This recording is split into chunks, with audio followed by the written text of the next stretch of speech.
저녁밥을 먹고 이제 설교를 마무리를 하려고 제가 딱 펼쳤는데 제가 엄청난 실수를 했다는 것을 깨달았습니다.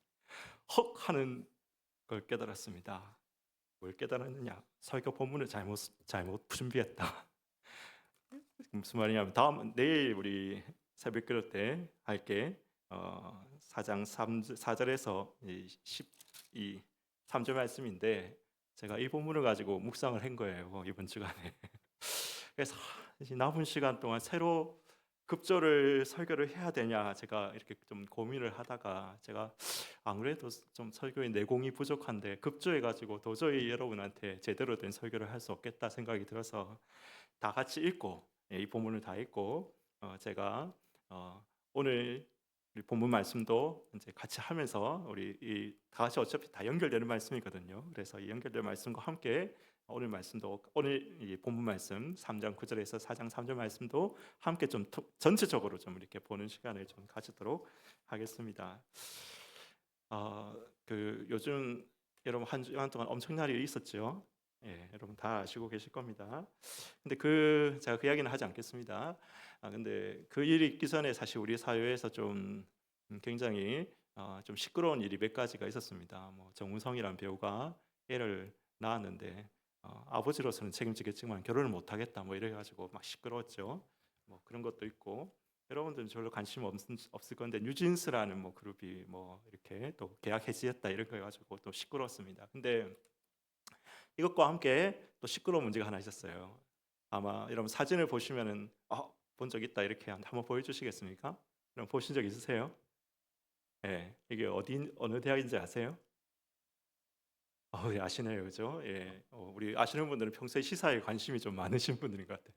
이 동덕여대라는 이 여대에서 어, 이렇게 정식으로 절차를 밟은 것도 아니고 그냥 뭐 안건 차원에서 이 여대인데 남녀공학으로 좀 이렇게 전화를 한번 해볼까 하는 그런 논의를 했던 것 같아요. 그런데 그 여학생들이 전체가 다 들고 일어나 가지고 소멸할지언정 개방하지는 않는다. 우리는 학교가 망하는 한이 있어도 절대로 이게 남녀공학으로 전환을 할 수는 없다. 예, 이렇게 하면서 어, 총장 뭐 저게 그 설립자 흉상에다가 온갖 뭐 이렇게 칠을 다 했고 이뿐만 아니에요. 우리 온 대학에다 라카칠을 다 해놓은 거예요. 그 라카칠 보수하는데 50억에서 100억 든답니다. 라카를 지우는데 너무 많이 심하게 해놔가지고 도저히 지울 수가 없면 다 교체해야 된다면 50에서 100억이 드는 이런 일이 있었습니다. 근데 여러분 이 동덕여대 학생들이 왜 이러냐, 왜 남녀공학 하면 좋은 거 아닌가 이렇게 생각할 수 있지만 사실 이 대학에서 어, 이 학생회도 그렇고 총학생회도 그렇고 대학을 주도하고 있는 흐름이 뭐냐면 페미니즘입니다. 근데 페미니즘인데 그냥 페미니즘이 아니라 레디칼 페미니즘이라고 하는 이런 사상입니다. 레디칼 페미니즘이 대학을 이 여대를 꽉 잡고 있어요. 레디칼 페미니즘이 뭐냐면은 한마디로 우리 사회의 가장 근본적인 악은 가부장제 때문에 생긴다는 거예요. 가부장제. 가부장제가 남성 중심의 이 문제가 가부장제가 모든 문제의 근원, 만악의 근원이라는 거예요. 만악의 근원. 그래서 이 문제를 해결하려면 그냥 페미니즘하고 좀 구분할 필요가 있어요. 옛날 페미니즘, 전통적인 그냥 페미니즘은 이런 걸 주장하죠. 페미니즘은 뭐 합니까? 남자, 여자 같이 우리 선거권 달라, 투표권 달라, 똑같이 유산 상속받을 수 있는 권리를 달라, 법적인 권리를 달라. 우리 뭐 이런 법적인 제도적인 이런 차별을 갖다가 개선하는 그런 역할을 하는 것이 페미니즘이거든요. 예, 이거는 거의 지금 오늘 현대 사회에서는 거의 다 개선이 됐죠. 그렇죠? 뭐 거의 법적으로 제도적으로 지금은 뭐 그렇게 이렇게 차별하는 그런 것들이 없습니다. 근데 레디컬 페미니즘은 그게 아니라는 겁니다. 그게 아니라 법적 제도적 차별뿐만 아니라 문화적이고 사회적 구조 자체가 근본적으로 바뀌어야 된다는 거예요. 사회 문화 구조 자체가 바뀌어야 된다. 사람들의 의식 자체가 바뀌어야 된다라고 그렇게 합니다. 그래서 어, 대표적인 예로 뭘 하냐면 뭐 이런 말 쓰지 말라 이런 말을 써요. 여성스럽다 이런 말 쓰지 마라. 이런 말 하면 이런 만약 여성스럽다 누구한테 당신 참 여성스럽네요 이런 이야기 하면 난리 납니다. 레디컬 페미니스트들한테는 난리 납니다. 그게 성차별적인 언어고 여성을 그 틀 안에 가두는 것이다. 여성스럽다. 여러분 함부로 쓰면 큰일 납니다. 여배우라는 말 쓰면 안 된다. 왜 여배우라는 말이야? 여배우라는 말, 남자 배우는 그냥 배우라고 하면서 왜 여배우는 여배우라고 하느냐? 이 말인즉슨 배우의 근본은 남자고 여자 배우는 거기에 곁들이는 것이라는 의미다. 여배우 절대 쓰면 안 된다. 여러분 여배우 쓰면 옆에서 난리 납니다. 조심하셔야 됩니다. 그러니까 이런 식으로 여러분 문화와 생각, 사고 자체를 개혁해야 된다고 그런 거예요. 모든 걸 다 이 가부장적 틀에서 벗어나야 된다라고 이렇게 생각합니다. 여성만의 공동체가 필요하다고 이야기합니다. 그래서 여대가 중요하죠. 이 여성주의 공동체가 이 운동의 핵심 진지가 돼야 되는 거예요. 여성주의 공동체 여대가 그래서 중요합니다. 근데 여러분 이게 좀 우습게 넘길 게 아니라 우리 신학에도 최근에 여러분 우리 주요 교단들에서 이 퀴어 신학이라는 것을 이단으로 정제를 했거든요. 퀴어 신학. 퀴어 신학이란 건 뭐냐면 한마디로 이 극단적 레디컬 페미니즘이 교회 안에도 들어온 거예요. 교회 안에 들어와서 어떻게 아까 여성스럽다 말씀이 안 된다 했잖아요. 근데 퀴어 신학에서는 어떻게 하냐면 여러분 들으면 좀 황당하실 수도 있는데 하나님 우리 주기도문 부를 때 제일 처음에 뭐라고 합니까? 하늘에 계신 우리 아버지 이렇게 하지 않습니까? 그렇게 쓰면 될까요? 안 될까요? 그렇게 쓰면 안 된다는 겁니다. 왜 하나님 아버지라 부르는가요? 아버지라. 하나님 왜 아버지냐? 하나님 어머니라도 부를 수 있지. 그러니까 주기도문을 수정합니다. 하늘에 계신 우리 아버지 혹은 어머니여. 여러분 이게 그냥 소리 하지만 진짜로 그렇게 퀴어 신학에서는 그렇게 불러요. 그렇게 해요. 하늘에 계신 우리 아버지 혹은 어머니시여. 이렇게. 그렇죠?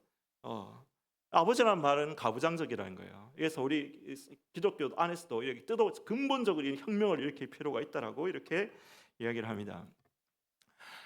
제가 이제 지금 페미니즘을 이야기하려고 그런 게 아니라 저는 그 페미니즘의 주장을 들으면서 좀 생각을 했어요. 왜 하나님을 아버지라고 부를까? 그들이 그렇게 이야기를 그런 취지로 질문을 제기한 건 아니지만은 저는 좀 생각을 해봤어요. 하나님을 왜 아버지라고 우리가 부르라고 예수님께서 주기도문에 이야기하셨잖아요. 하늘에 계신 우리 아버지라고 부르라고 이야기하셨잖아요. 왜 하나님 아버지라고 부르라고 했을까? 하나님이 남자라서 그럴까? 여러분 하나님이 남자입니까? 하나님은 그럼 여자입니까? 하나님이 여러분 수염 달린 할아버지십니까? 아니시죠. 하나님은 남자도 아니시고 여성도 아니세요. 하나님은 영이십니다. 그렇죠? 인간의 성으로 우리가 규정할 수 있는 그런 분이 아니시잖아요. 하나님은 영이시죠. 그렇죠? 그런데 왜 하나님을 어머니라고 아니고 아버지라고 부르라고 이렇게 예수님께서 우리에게 가르치셨을까? 제가 이런 생각이 좀 들더라고요. 근데 하나님은 우리가 하나님의 대표 속성을 이야기할 때 보통 하나님은 사랑이시다라고 이렇게 이야기하죠. 하나님 아버지라는 말에는 하나님 아버지의 이 아버지라는 말에는 부성으로서의 사랑이 담겨져 있거든요. 아버지라는 말에는 부성으로서의 사랑이 담겨져 있습니다. 근데 여러분 이 사랑은 사실 어머니라는 단어에도 담겨져 있잖아요. 아니 오히려 아버지라는 단어보다 어머니가 훨씬 더 우리 인간에게는 이 사랑이 더 느껴지는 단어잖아요. 그렇죠? 근데 하나님은 사랑이신데 그러면 하나님 어머니 이렇게 부르는 게 훨씬 더 하나님의 사랑을 잘 표현할 수 있는 단어 아닐까요? 근데 왜 굳이 예수님은 아버지라고 부르고 하셨을까? 아버지만 이러면은 우리가 여러분 이 사랑의 속성 외에 또 한 가지 좀 어머니하고는 조금 차원이 다른 또 다른 이 성격이 있는 것 같아요. 그것은 무엇이냐? 이 덮으시고 용서하시고 품어주시는 것이 사랑의 성품이라면 의와 선에 대해서 격려하시고 상을 베푸시고 불의와 악에 대해서는 경고하시고 심판하시는 정의로서의 성품. 우리 하나님은 사랑의 하나님이시지만 그렇죠? 사랑의 하나님이시만은 아니시잖아요. 정의의 하나님이기도 하시잖아요. 그래서 여러분 우리가 하나님의 아버지라고 부를 때 우리 하나님은 사랑의 하나님만 아니에요. 그렇죠? 사랑의 하나님만 아니고 하나님께서는 악에 대해 심판하시고 선을 격려하시고 악에 대해서는 경고하시고 심판하시는 정의의 서로의 그 하나님의 성품이 동시에 있기 때문에 하나님을 아버지라고 부르라고 예수님께서 우리가 가르친 것이 아닌가라는 그런 생각을 저는 좀 했습니다. 예수님께서 우리에게 너희가 기도할 때 하나님 아버지라고 부르라 한 것은 그분이 무한하신 사랑과 긍휼을 우리에게 가지고 계시면서도 동시에 불의를 기뻐하지 아니하시고 악에 대해 경고하시고 심판하시고 만물을 의롭게 하기 원하시는 정의의 하나님이기 때문이다. 근데 여러분, 하나님은 정의와 사랑의 하나님, 사랑과 정의가 교차하시는 하나님이시다. 하나님 아버지시다. 또 오늘 본문 말씀에는 이 하나님의 사랑과 정의가 교차돼서 반복되고 있는 것을 우리는 발견할 수가 있습니다. 오늘 제가 아까 개인적으로 혼자 읽었던 4절에서부터 11절 말씀에는 계속해서 반복되고 있는 구절이 있습니다. 계속돼서 반복되고 있는 구절 뭘까요? 너희는 내게로 돌아오지 않았다. 이 말이 계속 반복되죠. 너희가 내게로 돌아오지 않았다. 6절 보세요. 자, 6절 보면 내가 기근을 보내었으나 너희가 내게로 돌아오지 않았다.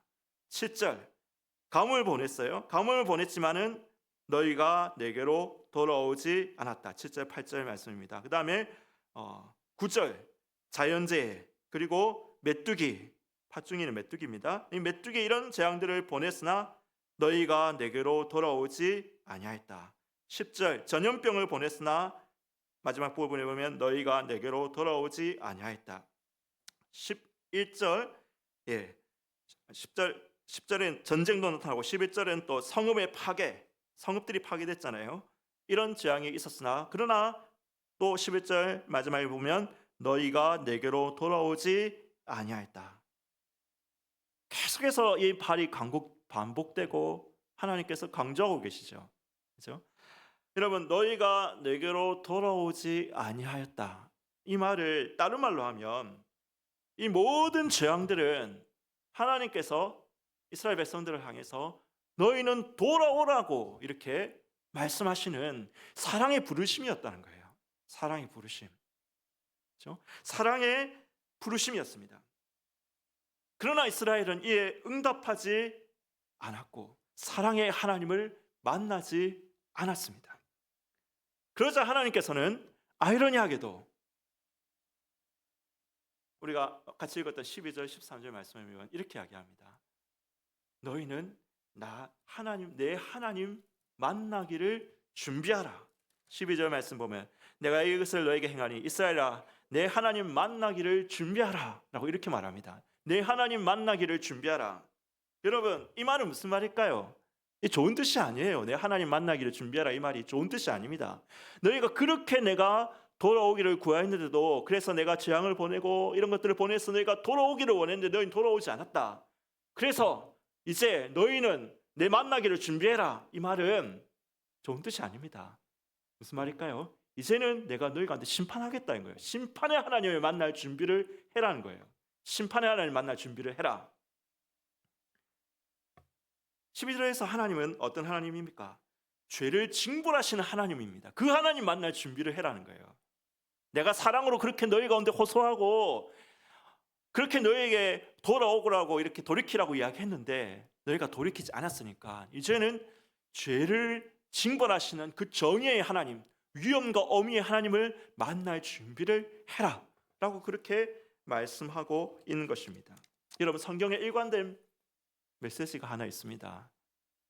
어떤 사람이 주어진 기회의 시간에 사랑의 하나님을 만나지 못하면 그는 결국 정의를 집행하시는 하나님을 뵙고야 말 것이라는 것입니다. 여러분, 지금 우리에게도 마찬가지입니다. 우리에게도 마찬가지죠. 은혜의 빛이 비치고 있습니다. 우리 지금 이 시대에 은혜의 빛은 아직 비치고 있습니다. 여러분, 이 은혜의 빛이 비치고 있는 이 동안에 성령이 역사하시고 복음이 선포되고 있는 이 시대의 이 기간 동안에 하나님을 만나야 되죠. 사랑의 하나님을 만나야 됩니다. 하나님의 사랑을 깨닫고 그 사랑의 절정이신 예수 그리스도를 깨달아 알아야 됩니다. 만나야 됩니다. 지금 이 시대에는 끊임없이 하나님께서 인간들에게 내게로 돌아오라고 선포하고 말씀하시는 시대이지 않습니까? 근데 끝내 이 주어진 시간 내에 하나님께로 돌아오지 아니하면 어떻게 됩니까? 그때는 심판하신 하나님을 만나는 것이죠. 심판하신 하나님을 만날 준비를 해야 되는 것입니다. 그 심판은 정의의 심판입니다. 죄에 대해서 행한 대로 갚아주시는 심판입니다. 그 하나님 만날 준비를 해야 되는 것입니다. 아직은 은혜의 시간입니다. 아직은 사랑의 하나님이 인간들에게 그분께로 돌아오기를, 하나님 그분 자신에게 돌아오기를 애타게 호소하고 계시는 시간입니다. 물론 이 은혜의 시간에도 죄에 대한 징벌은 있습니다. 하나님의 정의는 집행됩니다. 이 땅에서도 지금 정의가 집행되지 않습니까? 정의가 전혀 없는 사회는 아니잖아요. 우리 사회가, 우리 지금 세계가 정의가 집행되고 있지 않습니까? 그런데 정의가 온전히 집행되지는 못하죠. 우리가 아시다시피 정의가 부분적으로 집행되고 있습니다. 우리 인간들은 생각하죠. 왜 하나님, 왜 정의를 이렇게 온전하게 집행하지 않으십니까? 왜 아직 이렇게 우크라이나에서는 이렇게 아이들이 죽어가고 있고, 왜 북한에서는 저렇게 폭악과 억압의 사람들이 정치적 자유, 종교적 자유 아무것도 없이 저렇게 고통당하고 있습니까? 우리는 그렇게 의문을 제기합니다. 우리는 다 모르죠. 왜 그렇게 되는지 다 모릅니다. 그러나 성경이 분명히 제시하는 거 한 가지는 있어요. 우리는 왜 그런지 몰라요. 김일성이 북한이 언제 망할지도 모르고 우크라이나 전쟁이 어떻게 끝날지 우리 다 몰라요. 그렇지만 성경이 분명히 제시하는 거 한 가지가 있습니다. 하나님의 정의의 집행이 이 땅에서 온전히 완전히 집행된다면 푸틴 벌 받겠죠. 김정은도 벌 받겠죠. 그렇지만 푸틴만 벌 받는 게 아니고 김정은만 정의를 집행당하는 게 아닙니다. 모든 사람이 죄를 범하였고 모든 사람이 하나님의 정의의 심판을 피할 수가 없는 것입니다. 그래서 아직 하나님께서 이 은혜의 시대에는 정의를 부분적으로만 집행하십니다. 아까 4절에서 우리 쭉 나왔던 하나님께서 메뚜기를 보내시고 기근을 보내시고 가뭄을 보내시고 전쟁과 이런 것들을 보내시는 이유고, 그죠? 이스라엘 백성들이 죄를 범했기 때문이죠. 죄를 범했기 때문에 하나님께서 정의를 집행하셨지만은 정의를 온전히 집행하시 않, 부분적으로 집행하신 거예요. 부분적으로, 그죠? 부분으로 집행하시는 이유가 뭡니까? 7번이나 강조하고 있는 것처럼, 오늘 7번이나 강조하고 있는 것처럼 너희 모든 죄인된 인간들아, 하나님의 사랑이 아직 여기에 있다. 하나님의 구원이 여기에 있다. 아직 기회가 있는 이 은혜의 시간에 사랑의 하나님을 만나고 그 하나님께로 돌이키라. 그 하나님 베푸신 위대한 구원의 길을 붙잡으라는 그분의 애타는 호소라는 것입니다. 그분의 애타는 호소를 우리 가운데 하고 계시는 것입니다. 오늘 이스라엘처럼 돌이키지 아니하면 하나님은 철저히 악을 완전히 징벌하시는, 완전히 정의를 집행하시는 정의의 하나님께서 그 정의를 집행하실 것입니다. 근데 여러분, 그 정의의 앞에서 김일성만 죄인이 아니고 이완용만 죄인이 아니에요. 사랑의 하나님을 만나지 못한 모든 사람들이 다 정의와 심판의 집행의 대상인 겁니다. 자, 그렇다면 우리가 돌아가야 됩니다. 먼저는 예수 그리스도를 만나야겠죠. 예수님을 만나야겠죠.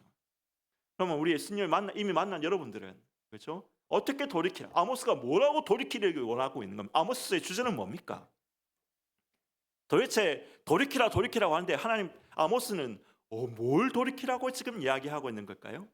예배를 잘 드리라고 이야기하는 걸까요? 오늘 여러분 4절에서 5절 보면 이런 이야기가 나오죠. 예배를 참석하고 11절을 드리고 감사제와 헌신제를 드렸다. 그렇죠? 그렇지만 그것은 너희의 기뻐하는 바다라고 이렇게 이야기합니다. 여러분, 하나님께 돌아간다는 것은, 우리가 하나님께 돌아간다는 것은 예배를 잘 드리고 예배를 드리고 참석하고 11절 드리고 감사제 헌신제를 드리는 것을 넘어서는 거라는 거예요. 그건 너희가 기뻐하는 바다는 거예요. 그럼 하나님 기뻐하시는 것은 뭡니까? 아모스는 어떻게 하는 것이 하나님께 돌아가고 무엇이 하나님의 기뻐하시는 거라고 말합니까? 오늘 여러분, 아모스가 9절 말씀에서 이런 이야기를 합니다. 9절 말씀, 사마리아의 산들에 모이는 성전에서 얼마나 큰 요란함과 학대함이 있는지 보라. 10절, 자기 궁궐에서 포악과 겁탈이 쌓는 자들이 바른 일을 행할 줄을 모르느냐 여호와의 말씀이니라. 여러분, 아모스는 지금 사회적인 어떤 불평등과 이 이스라엘의 그 여로보암 2세 시대잖아요. 이거 당시에 굉장히 그래도 부강한 시대였는데, 여러분 이 시대 가운데서 사회적인 불평등과 이런 것들이 막 만연한 것을 본 거예요. 그래서 거기에 대해서 막 경고를 하는 거예요. 너희들이 부한 자들이 가난한 자들을 이렇게 약탈하고 노예로 팔고 막 이렇게 하는 것들, 그렇죠? 거기에 대해서 아모스는 경고하고 있습니다. 여러분 또 봅시다. 그 4장 1절 말씀 한번 봅시다. 4장 1절 말씀. 사마리아 산에 있는 바산의 암소들아, 이 말을 들으라. 너희는 힘없는 자를 학대하며 가난한 자를 압제하며 가장에게 이르기를 술을 가져다가 우리로 마시게 하라 하는도다. 여러분, 바산의 암소들아, 바산의 암소들은 뭡니까? 이 바산의 암소들은 기부인들을 이야기하는 거예요. 기부인들. 이 기부인들이 힘없는 자를 학대하고 가난한 자를 압제하고 가장에게 이르기를 술을 가져다가 우리로 마시게 하라. 자기 남편한테, 그러니까 자기들은 한마디로 사치와 막 이런 것들을 흥텅팡텅 쓰면서 가난한 자들은 압제하고 힘없는 자들을 학대했다 이겁니다. 여러분, 우리 다음 주에 보면 5장의 핵심이 나오는데, 아모스가 이야기한 하나님께 돌아가는 것의 핵심이 다음 주에 나옵니다. 다음 주에 여러분 새벽기도 참석하시면 들으실 수 있습니다. 여러분 많이 참석하시길 바랍니다. 새벽기도. 근데 아모스가 말하는 핵심이 나와요. 근데 제가 맛보기로 조금만 말씀드리면 이런 이야기합니다. 여호와께서 5장 4절, 여호와께서 이스라엘 족속에 이르기를 너희는 나를 찾으라 그리하면 살리라. 5장 14절에서 15절, 너희는 선을 구하고 악을 구하지 말지어다. 5장 21절에서 24절, 내가 너희 절기를 미워하고 멸시하고 너희 성의들을 기뻐하지 않는다. 오직 정의를 물같이 공의를 마르지 않는 강같이 흐르게 할지니라. 여러분, 아모스가 말하는 것을 요약하면 이렇습니다. 세 가지로 딱 정리할 수 있습니다. 첫 번째, 외형적으로 뿐만 아니라 네가 내면적으로 하나님과 친밀해져야 된다. 친밀하게 행해야 된다. 여호와를 찾아야 돼요. 외형적으로 예배만 참석하고 11조만 드리면 되는 것이 아니라 그 안에 진짜로 하나님과의 친밀한 연합이 있어야 된다. 친밀한 연합이 있어야 됩니다. 그 다음에 두 번째 뭘 해라는가 하면 거기서부터 그 하나님과의 친밀한 연합 가운데 사람에 대한 선과 사랑이 있어야 돼요. 사람에 대한 선과 사랑. 그렇죠? 이웃에 대한 선과 사랑이 있어야 돼요. 하나님과의 친밀한 가운데 그 친밀함을 그러면 산속에서나 여러분 기도원에서나 동굴에서 혼자서 친밀해서 그것이 끝나는 것이 아니라 그 친밀한 가운데서 하나님의 그 대표적인 속성인 사랑이 흘러나와야 되죠. 이웃들 가운데. 여러분 그게 하나님께 돌이키는 거예요. 마지막으로 뭘 하는 겁니까? 공의를, 유명한 말씀이죠. 공의를 강같이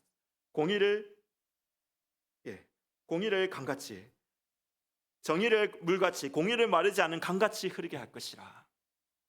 여러분 이 가운데서 뭐라는 겁니까? 거기서부터 하나님과의 친밀한 교제에서부터 시작해서 거기서부터 이웃에 대한 사랑, 한 사람에 대한 사랑으로 나아가고 한 걸음 더 나아가서 공동체에 대한 정의와 미시파트, 채타카, 공의, 정의와 공의로 발전시키는 것이 바로 하나님께로 돌이키는 겁니다. 지금 아모스가 그 전체가 주제가 그걸 이야기합니다. 그렇죠? 너희가 뭘 해야지 하나님께 돌아가는 건가? 형식적인 예배만 참석하고 형식적인 11조만 드리고 형식적인 감사제와 낙헌제를 드리는 것만이 하나님께 돌아가는 게, 물론 그것도 해야죠. 해야 되는데 아모스의 핵심적인 주제는 그걸 넘어서는 거예요. 하나님과의 친밀함을 회복하는 거예요. 하나님을 찾아야 돼요. 하나님을 만나야 돼요. 거기서부터 사람에 대한 선과 사랑이 나타나야 돼요.